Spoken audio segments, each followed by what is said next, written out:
Each inlet a memory, each headland a tale. The map took 3 winters to finish in full. The pen moving slowly through beautiful null of coastline that ended in permanent fog.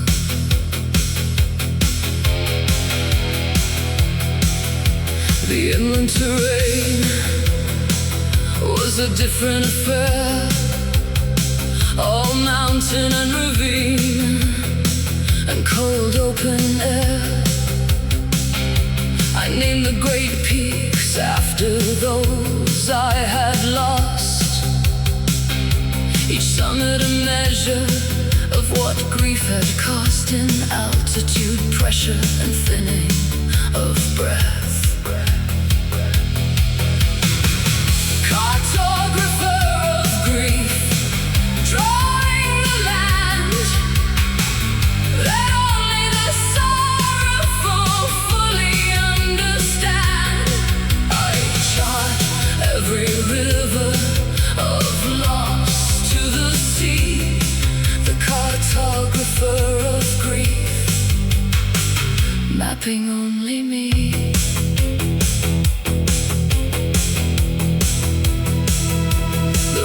Ran dark through the valleys I'd known,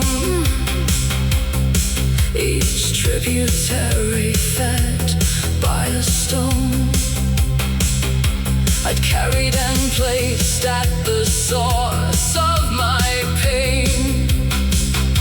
The watersheds gathered it all into rain that fell on the coast of the permanent fog. Cartographer of grief, drawing the land that only the sorrowful fully understand.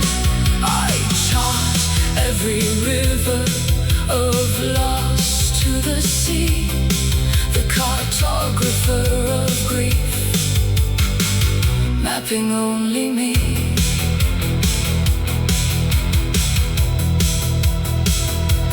Marked all the borders in blood-colored ink, the territories I could not allow to link or bleed into each other and contaminate the careful divisions I built to create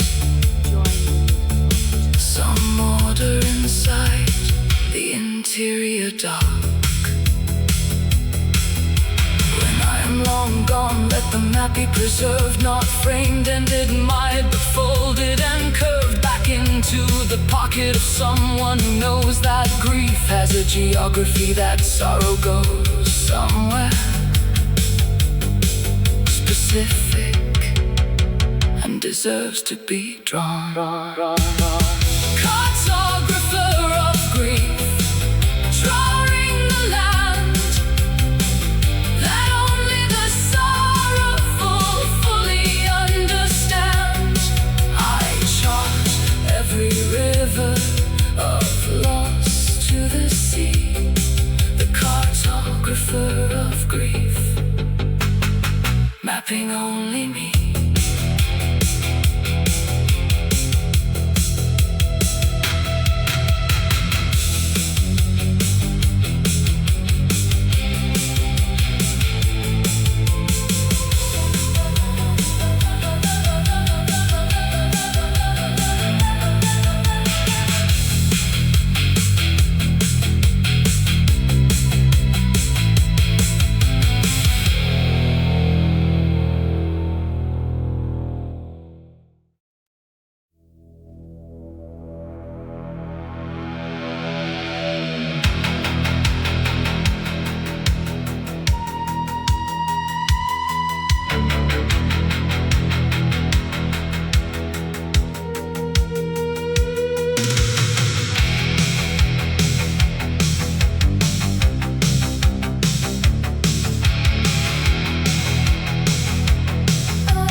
at the end.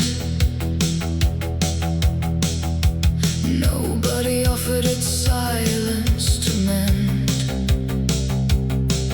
With warmth and with voices and ordinary feet, moving through hallways and making complete the purpose a house was constructed to hold.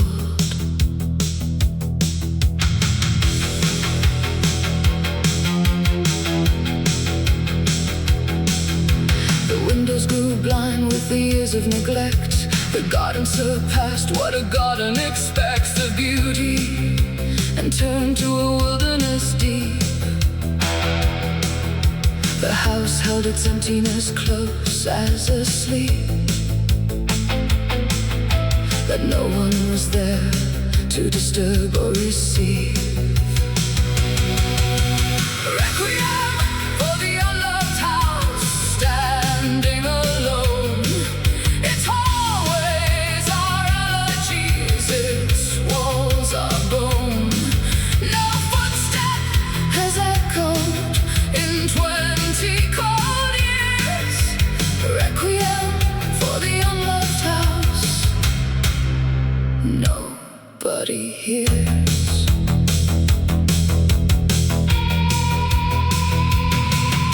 I pressed my face flat to the glass of the door and looked at the dust on the floorboards, the floor, preserved in its stillness like amber or ice, each particle placed with the terrible price of absolute absence, extending through time. Requiem for the unloved house, standing alone. Its hallways are elegies, its walls are bone. No footstep has echoed in 20 cold years. Requiem for the unloved house, nobody hears.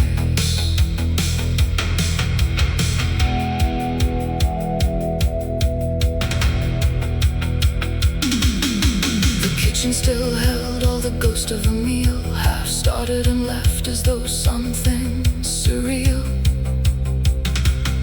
had interrupted the cutting of bread. A knife on the table, a window of red light entering once and then failing to leave. I left without entering, left it intact, the unloved house needing no further act of intrusion from those of us still in the warm of living. Some houses are made for the form of silence and absence and dignified grief. Requiem for the unloved house, standing alone. Its hallways are elegies, its walls are bone. No footstep has echoed in 20 cold years. Requiem for the unloved house, nobody hears. Nobody hears.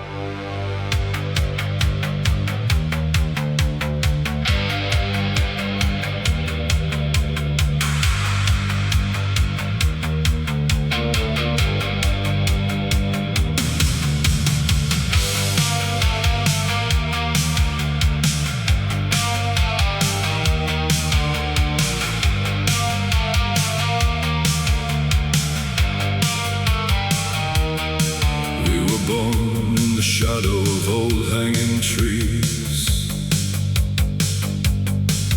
Our mothers had danced in November's cold breeze.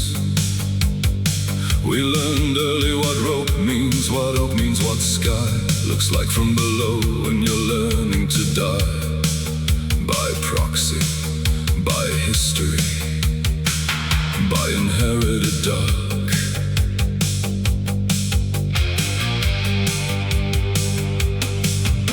The village remembered but didn't speak plain of what had occurred in the old lane. We pieced it together from absence and gap, from the particular fold of our grandmother's lap, when we asked certain questions and silence came back. Daughters of the gallows, inheriting shade, we carry the memory, the history made. We walk under oak trees and feel what they know. Daughters of the gallows, wherever we go.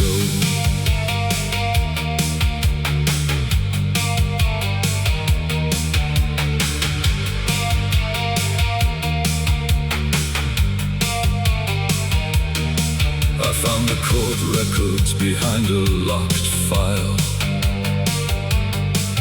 in a county archive after walking a mile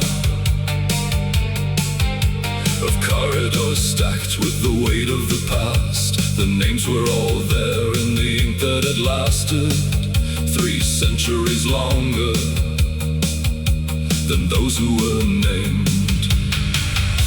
Daughters of the gallows, inheriting shade, we carry the memory, the history made. We walk under oak trees and feel what they know. Daughters of the gallows, wherever we go.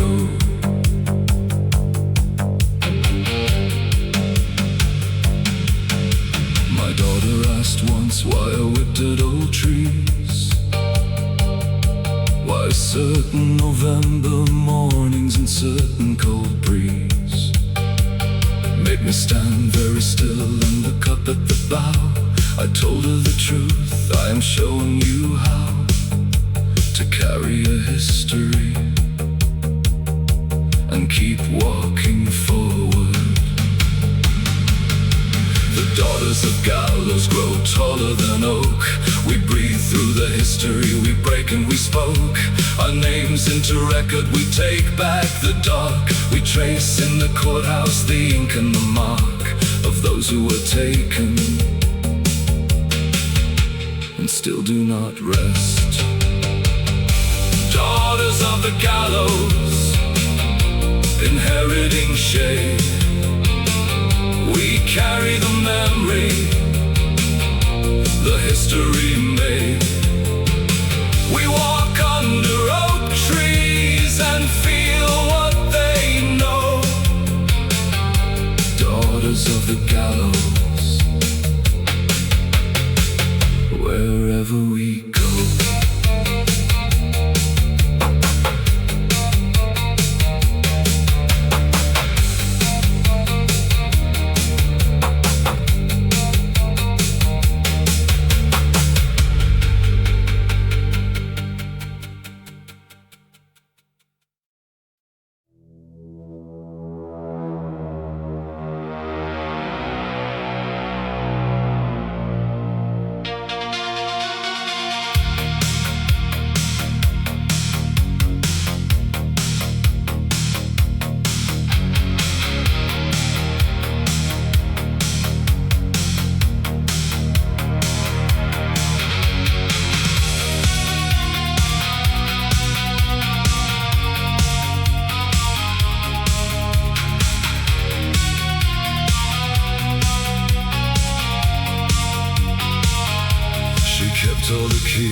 one cut for something too precious to waste. On the curiosity of ordinary eyes, each room held a different variety of lies. The truth had transformed into something more strange.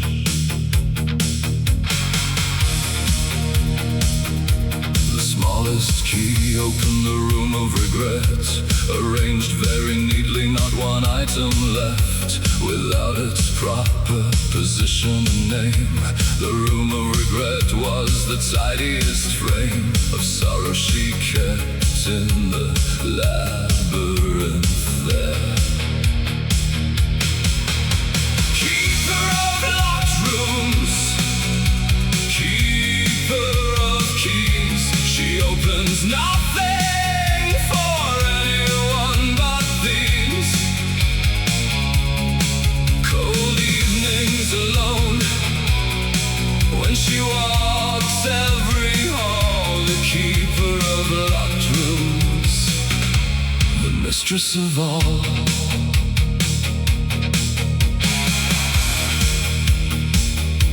The largest key opened the oldest locked door, behind which was nothing she'd catalogued before. A room with no furniture, no light, no air.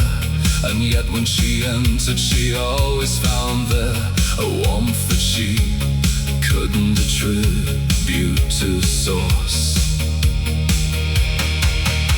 Keeper of locked rooms, keeper of keys, she opens nothing for anyone but these. Cold evenings alone, when she walks every hall, the keeper of locked rooms, the mistress of all.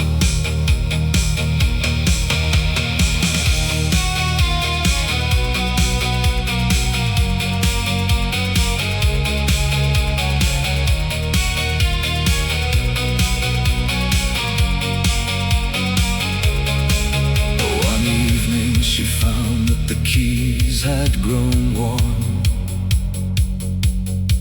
in her hands, and the ring had begun to transform the cold of her fingers to something aware. Each key a small pulse, a small heartbeat there, as though what was locked had begun to require. She opened them all in a single long night, and stood in each doorway and held the first light that entered each room since the lock had been turned, and what she had kept there and what she had earned by keeping immersed, and walked into her arms. Keeper of locked rooms, keeper of keys, she opens nothing for anyone but these.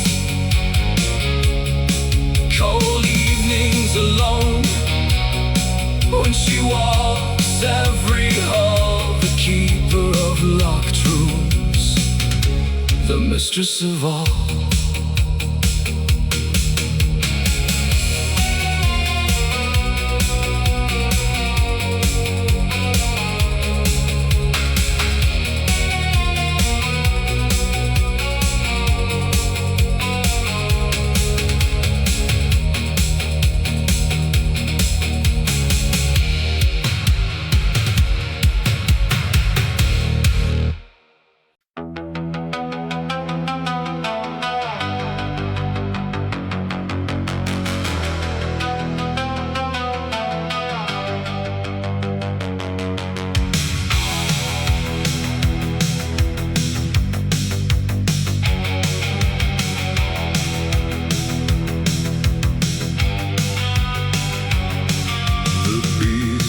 Inside their wax chambers in cold, clustered in darkness, the young and the old, pressed into warmth that they generate, shed a living machine of community cared for by winter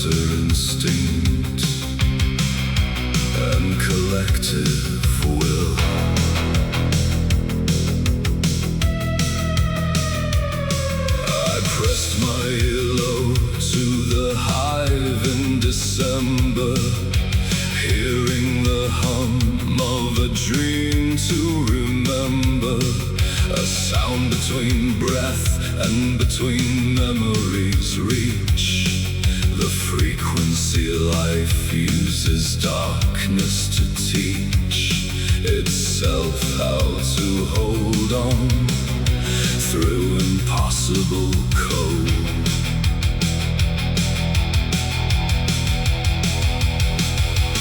Winter apiary, sleeping in wax. The bees keep the darkness by keeping their packs. With cold and with patience and communal dream, the winter apiary is not what it seems.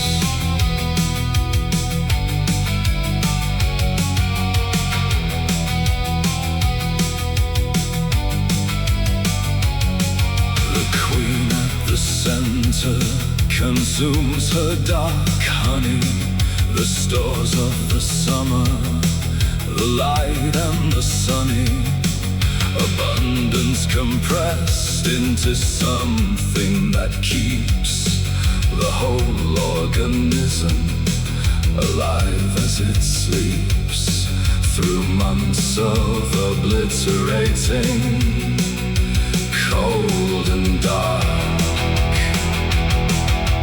Winter apiary, sleeping in wax. The bees keep the darkness by keeping their packs. With cold and with patience and communal dream, the winter apiary is not what it seems.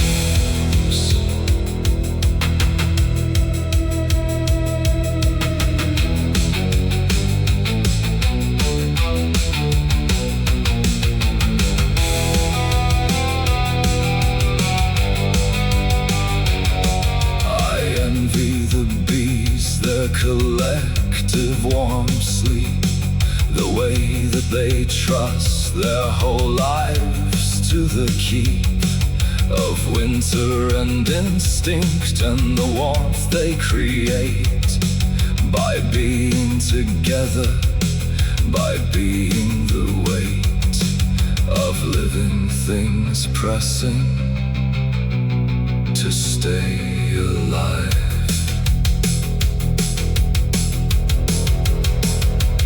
When spring comes, the hive will unlock its first flight.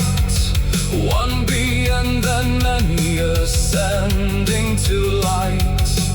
But I shall remember the winter they kept, the dark honey consumed, the cold vigil slept, the apiary dreaming in absolute dark. Winter apiary, sleeping in wax.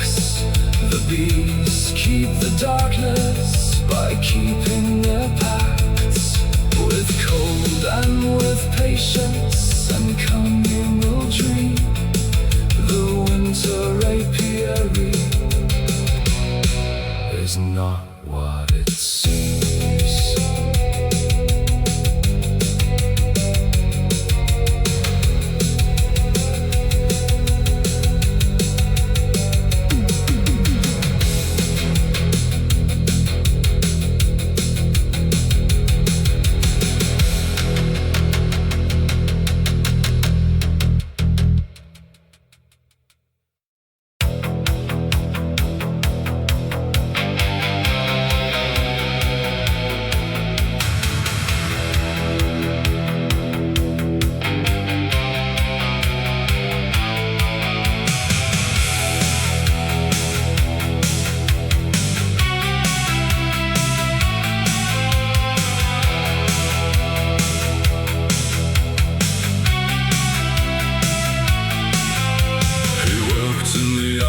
The city forgot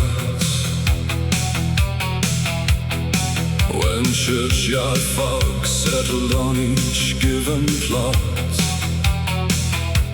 His tools were for lifting what piety sealed beneath consecrated soil concealed from the surgeons who paid him for what he found. He did not consider himself criminal code. He thought of the bodies as a kind of road to knowledge that living could never provide. He carried them carefully, nothing inside his manner that spoke of a lesser regard. The resurrectionist, servant of science and art. He lifts what is buried and carries the mark of those who need knowledge the living won't give. The resurrectionist working so others may live.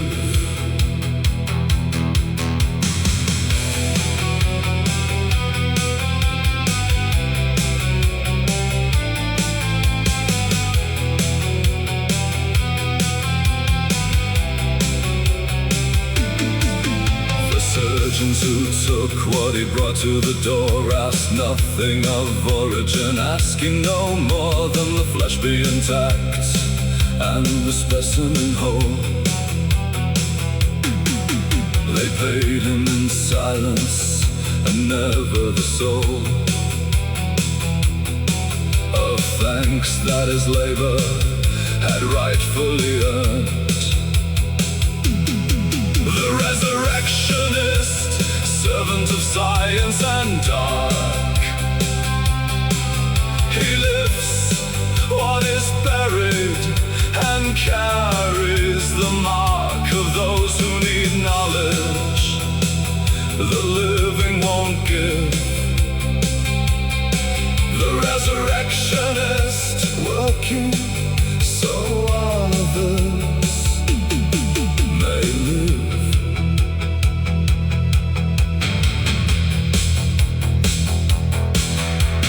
Died in a winter of fever and cold. His body discovered 3 mornings of old. Behind the same churchyard he'd worked for a year. No surgeon came forward, no anatomy here required the service his body could give. They buried him deep in the potter's field ground, in unmarked earth where the unremarked are found. But something that autumn disturbed every plot.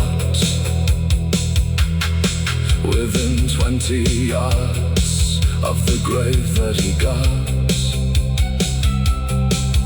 the earth lifted slightly and settled inside. Servant of science and dark. He lifts what is buried and carries the mark of those who need knowledge the living won't give. The resurrectionist working so others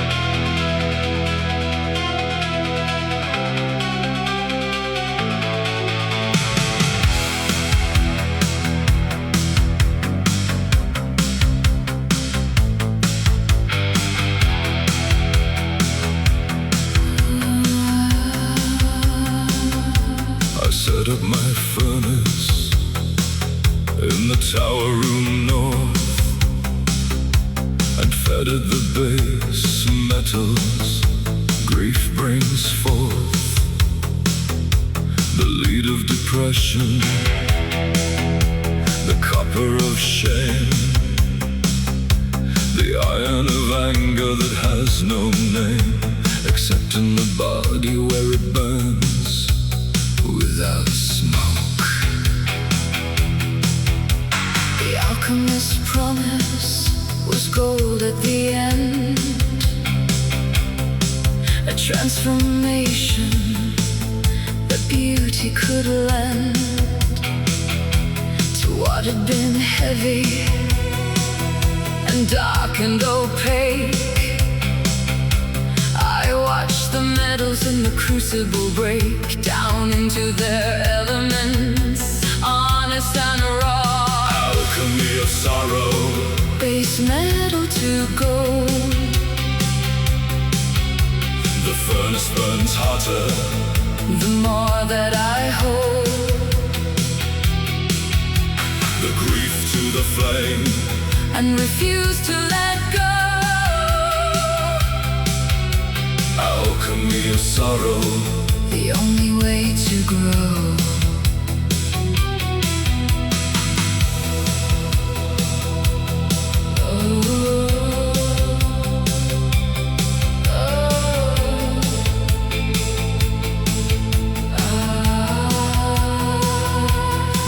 Of memory rose in yellow cloud,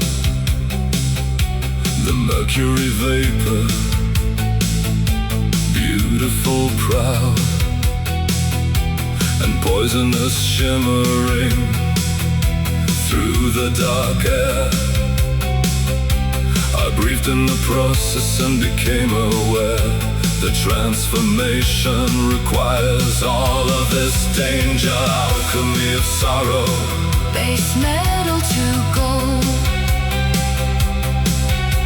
The furnace burns hotter the more that I hold. The grief to the flame and refuse to let go. Alchemy of sorrow, the only way to grow.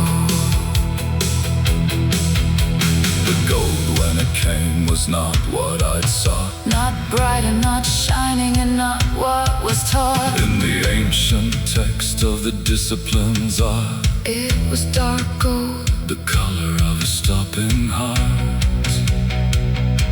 the color of autumn, the color of done.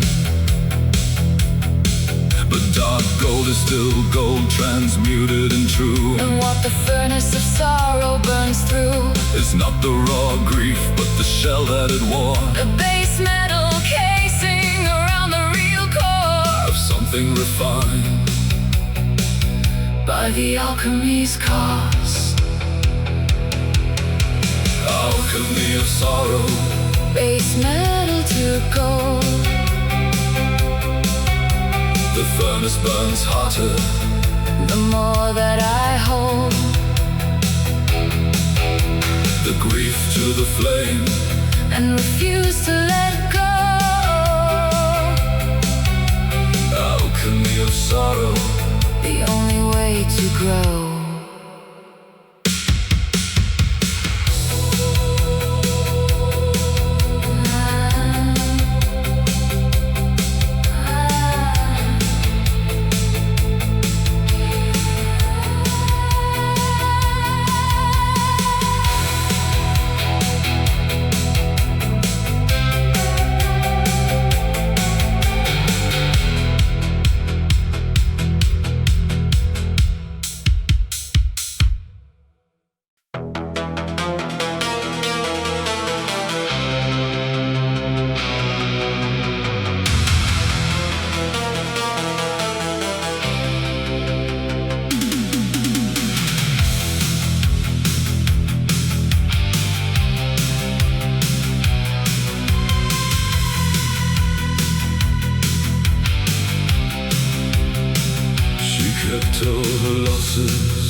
in blown glass and lead.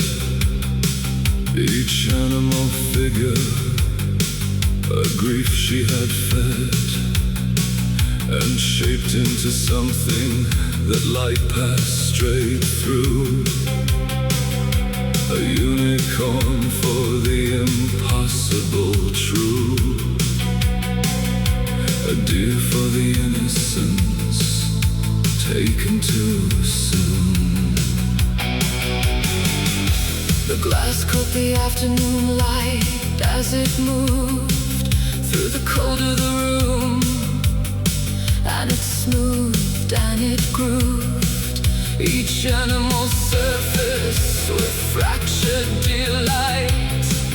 The menagerie lived in the quality of light that grief and glass make in the late afternoon.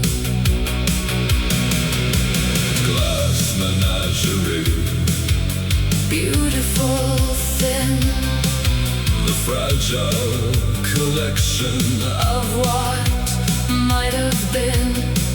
Each figure a sorrow, blown into a form. The glass menagerie, outlasting the storm.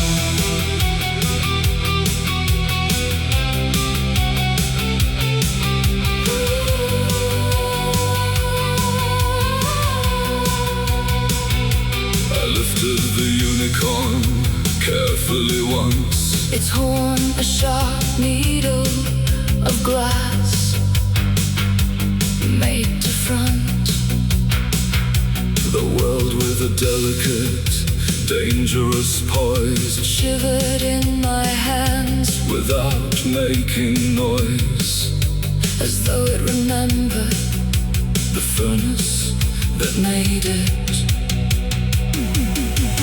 Glass menagerie, beautiful, thin, the fragile collection of what might have been. Each figure a sorrow, blown into a form. The glass menagerie, outlasting the storm.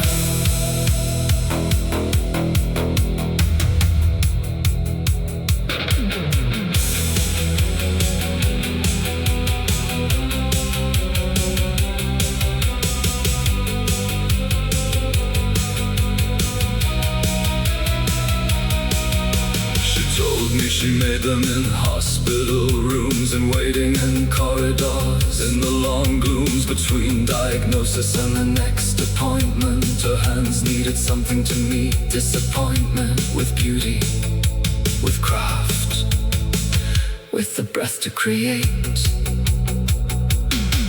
The menagerie lives on a shelf in the dark, each figure exactly as breakable stark, and luminous as when the grief was still fresh.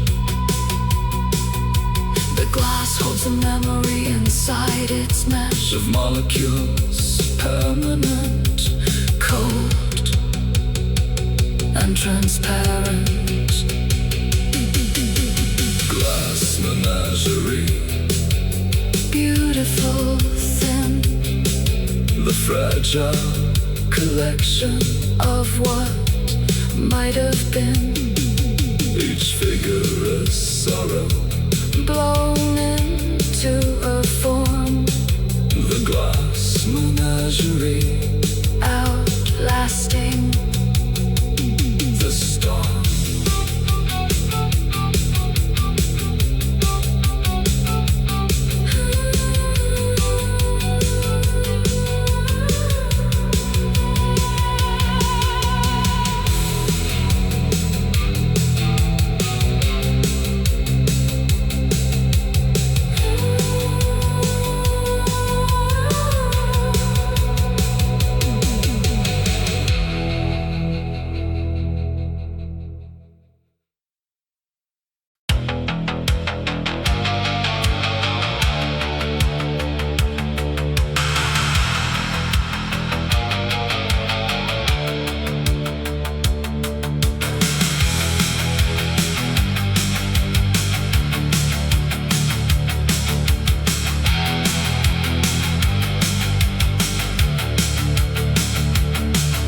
The hour when evening overtakes the day, I sing the old Vespers for light going away. The west has gone amber and the amber goes grey, and grey becomes nothing as I watch it decay into the absolute dark that waits underneath.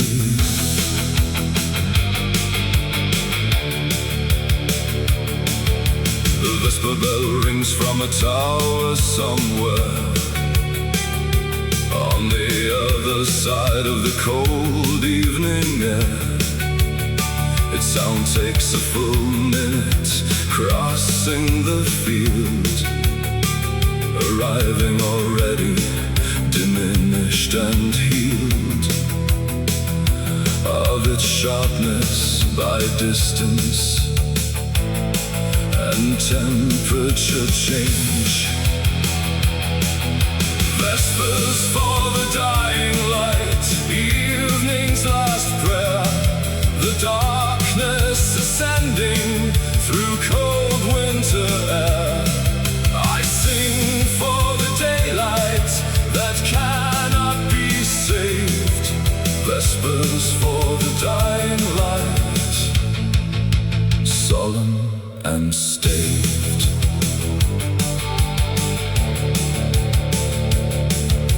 The monks who once sang this have long been dissolved into the soil of the cloister, resolved into the same darkness their vespers addressed. Their voices still linger in the cold air compressed between the old stones of the chapel they built. Vespers for the dying light, evening's last prayer, the darkness ascending through cold winter air. I sing for the daylight that cannot be saved. Vespers for the dying light, solemn and staved.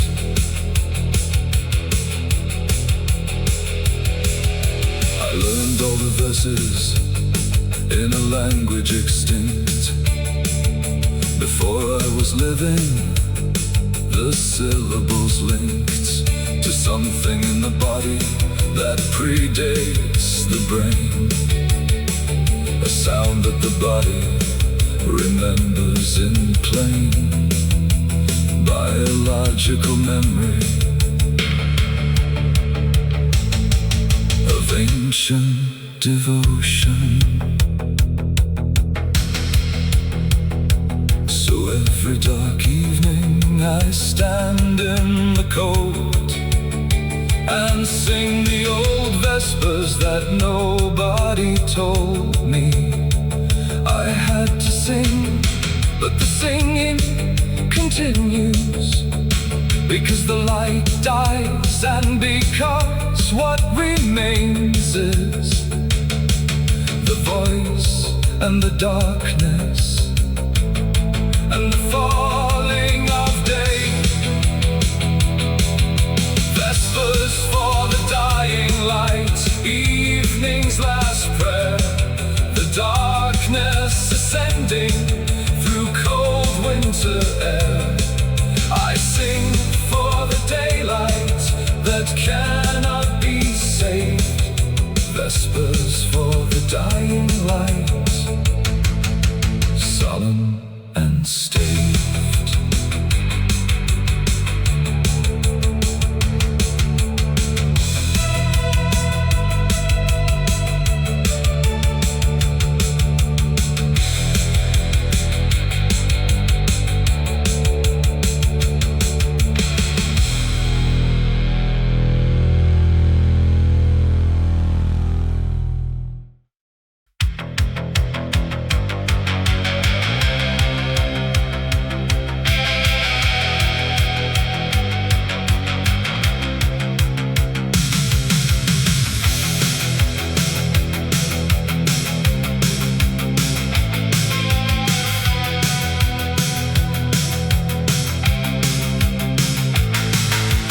hear her in winter when the fog sits low across the brown heather where the cold winds blow.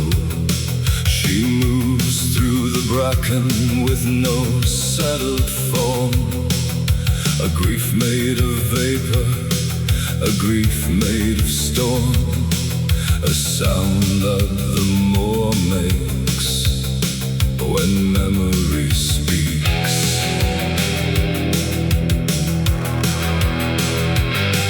The shepherds who work in the high moorland air have learned to go still when her keening is there, not from any fear, but from a respect for something that grief has no reason to check or moderate to spare. The living's ears.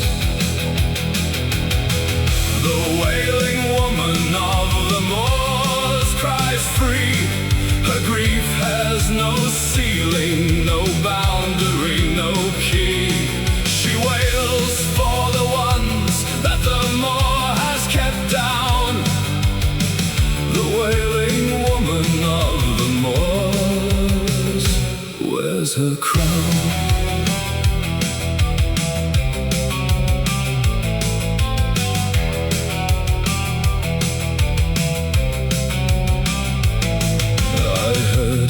Midnight in the month of November, a sound I will carry and always remember as the truest expression of loss I have known, more honest than all of the grief I have shown in the restrained and measured vocabulary of day.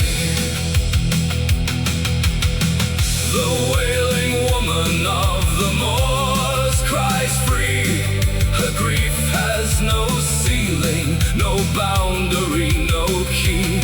She wails for the ones that the moor has kept down. The wailing woman of the moors wears her crown.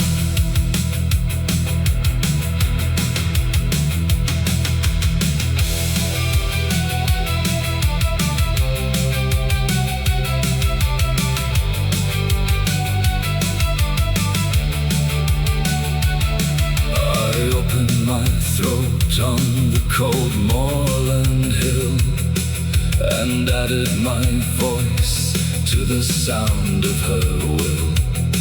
We wailed through the heather together that night, a chorus of grief in the absence of light, two women undone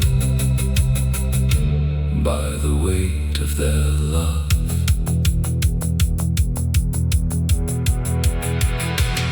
By morning she'd faded back into the air that carried her always across the moorland there. But something she'd given remained in my chest, a loosening of something too long compressed into the small space of acceptable grief.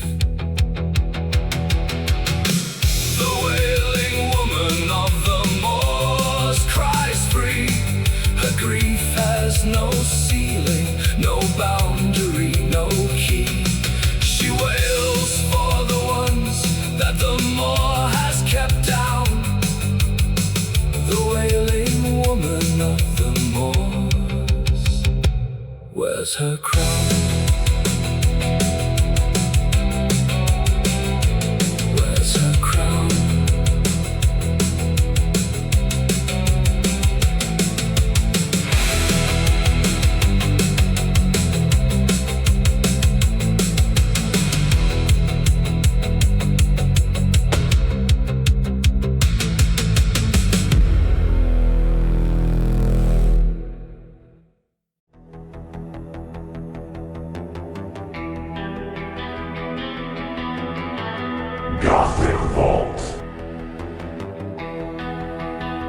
Thank you for watching.